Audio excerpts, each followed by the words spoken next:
Madame, Monsieur, bonjour et bienvenue dans le JT de ce jeudi 23 novembre. Au programme, contrat d'assurance vie détenu à l'étranger, CSE pas de suppléants aux réunions et défaillance d'entreprise.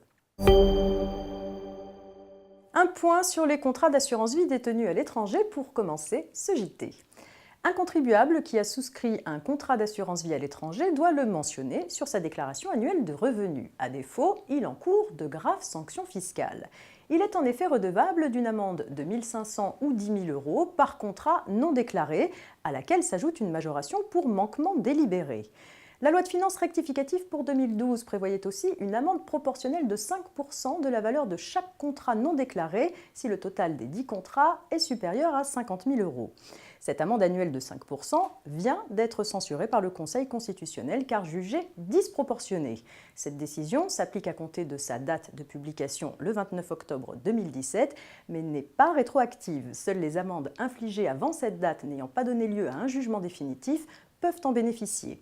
Rappelons que le Conseil constitutionnel avait déjà abrogé en 2016 l'amende de 5% pour non-déclaration de comptes bancaires et de trusts à l'étranger. Ces invalidations avaient d'ailleurs été anticipées avec la mise en place par la loi d'une majoration unique de 80% des droits dus pour les déclarations devant être souscrites à partir du 31 décembre 2016.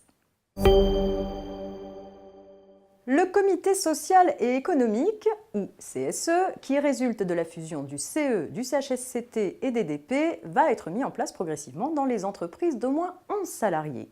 La délégation du personnel au CSE comportera, comme pour les DP ou le CE, des membres titulaires et des membres suppléants. Mais, nouveauté, seuls les élus titulaires du CSE pourront assister aux réunions de l'instance.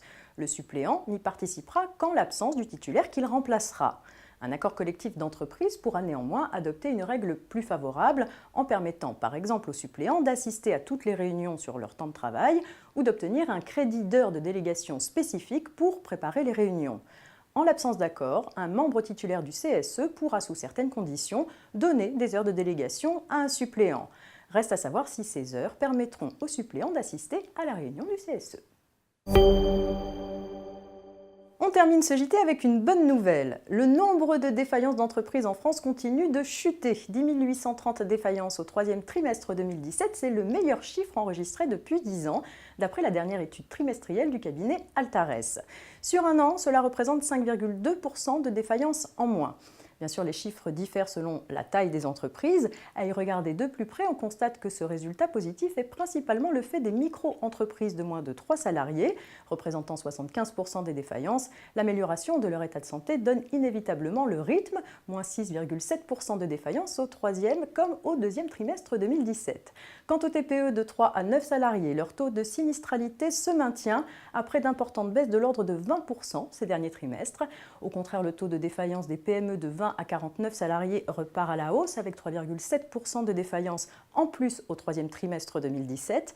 Du côté des PME de 50 à 99 salariés, le taux de défaillance se stabilise à un niveau bas. S'agissant enfin des entreprises de plus de 100 salariés, leur santé est bien meilleure avec 23% de défaillance en moins. C'est la fin de ce JT, merci de votre attention, très bonne journée et à demain.